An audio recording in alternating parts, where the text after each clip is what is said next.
Welcome दोस्तों, मैं हूं अर्टिकुल जितेंद्र। आज के वीडियो में एक बहुत ही महत्वपूर्ण जानकारी बताने वाला हूं, क्योंकि मेरे पास में एक बहुत ही इंपॉर्टेंट सवाल आया था, तो उसका आंसर, उसका जवाब बताने वाला हूं, जो सभी को जानना बहुत ही जरूरी है। सवाल ये था कि मैंने दूसरी शादी कर ली है, मेरे तलाक का केस अभी कोर्ट के अंदर पेंडिंग है, मुझे तलाक नहीं मिला है, तो इस सिचुएशन के अंदर मुझे सजा होगी या फिर मेरा बचाव हो जाएगा। सवाल ये था। तो ये सभी के ऊपर लागू होता है, सभी को इसका आंसर जानना चाहिए कि ये ऐसा आप कर सकते हैं या फिर नहीं कर सकते हैं जैसा इन्होंने किया। तो यही इंपॉर्टेंट जानकारी इस वीडियो के अंदर बताने वाला हूँ। बहुत ही इंपॉर्टेंट वीडियो है, कहीं से भी स्किप नहीं करना है, पूरी जानकारी समझ में आ जाएगी। उससे पहले बता दूं, चैनल को सब्सक्राइब नहीं किया है तो सब्सक्राइब भी कीजिए, बेल आइकन दबाइए, वीडियो को लाइक करके शेयर जरूर कर दीजिए। तो चलिए शुरू करते हैं। तो दोस्तों, यहाँ पे मैं क्लियर कर देता हूँ कि कई जजमेंट ऐसे भी आए कि आपका अगर डाइवोर्स केस पेंडिंग है तो उस सिचुएशन में आप दूसरी शादी कर सकते हैं। पर यहाँ पे सिचुएशन ये है कि हर किसी का केस है जो समान नहीं होता है, हर किसी के केस की जो स्टोरी है वो समान नहीं होती है। अगर वो इस तरीके से करते हैं तो यहाँ पे देखो, आपको पता है कि आईपीसी 494, 495 दो ऐसे सेक्शन है जो अगर बिना डाइवोर्स के शादी करते हैं तो इनमें पनिश आपको हो सकती है, सजा हो सकती है। अब जो आईपीसी 494 है उसका आपको पता है कि बिना डाइवोर्स के अगर शादी करते हैं, आपको जब डाइवोर्स ही नहीं मिला है, उस सिचुएशन में अगर आप शादी करते हैं तो आईपीसी 494 में आपको 7 वर्ष तक की सजा हो सकती है। साथ में आपके ऊपर आर्थिक दंड भी लग सकता है, यानी कि जुर्माना भी आपको भरना पड़ सकता है।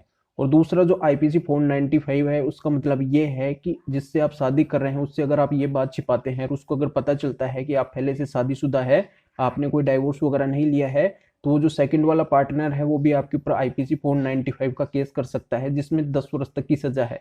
कर सकता है, फिर कर सकती है, दोनों के ऊपर ये बातें लागू हो सकती है। तो यहाँ पे देखो, 495 में 10 वर्ष तक की सजा है, साथ में आर्थिक दंड यानी जुर्माना भी है। तो इस तरीके से ये होगा। तो यहाँ पे क्लियर मैं कर देता हूँ कि जो इन्होंने सवाल पूछा है कि मैंने दूसरी शादी कर ली है, मेरे डाइवोर्स का केस अभी पेंडिंग सिचुएशन में है, तो मुझे सजा होगी या फिर मेरा बचाव होगा।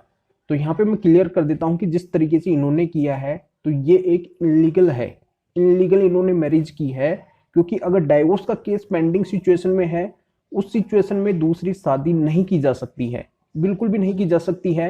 हिंदू लॉ के अकॉर्डिंग ये एक अमान्य शादी होती है। और यहाँ पे जो सेक्शन में बताया आईपीसी 494, 495, इन दोनों में सजा भी हो सकती है। अगर यहाँ पे सजा करवाना चाहे, कोई अगर एक्शन लेना चाहे, तो इनके ऊपर एक्शन भी लिया जा सकता है। तो ये फंस सकते हैं इस मैरिज के अकॉर्डिंग। अगर वो शादी कर रहे हैं सेकंड मैरिज तो वो फंस सकते हैं। तो यहाँ पे यह जानकारी समझ में आ गई होगी कि अगर डाइवोर्स का केस पेंडिंग सिचुएशन में है, कोर्ट का फाइनल रिजल्ट आया ही नहीं है। अब फाइनल रिजल्ट कुछ भी हो सकता है, डाइवोर्स मिले भी ना भी मिले, दोनों ही बातें हो सकती है ना। तो यहाँ पे पेंडिंग सिचुएशन में अगर कोई शादी करता है, डाइवोर्स मिला ही नहीं है, और फिर अगर शादी की जाती है तो वो इनलीगल शादी होगी। यहाँ पे जो जजमेंट आए हैं, कई बार आए हैं ऐसे जजमेंट जिनमें पेंडिंग सिचुएशन में शादी करना वैलिडी बताया गया है। पर यहाँ पे हर एक केस की जो परिस्थिति होती है, हर एक केस की जो सिचुएशन होती है वो अलग होती है। तो यहाँ पे वो जजमेंट काम भी ना करे आपके केस में, ऐसा भी हो सकता है। तो यहाँ पे फंसना संभव है। तो ये इलीगल होता है पेंडिंग सिचुएशन में शादी करना। जब डाइवोर्स मिले, डाइवोर्स का फाइनल जजमेंट आ जाए और पूरी तरह क्लियर हो जाए कि अब आपका डाइवोर्स मिल चुका है, अब आपको कोई दिक्कत नहीं है, तभी जाके आप दूसरी शादी कर सकते हैं, अन्यथा नहीं कर सकते हैं। तो ये जानकारी समझ में आ गई होगी। वीडियो को लाइक करके ज़्यादा से ज़्यादा शेयर कर दीजिए, जो और लोगों को भी जानकारी का पता चल सके। तो फिर आगे मिलेंगे आपसे नए वीडियो नए टॉपिक के साथ में। आप सभी का बहुत बहुत धन्यवाद।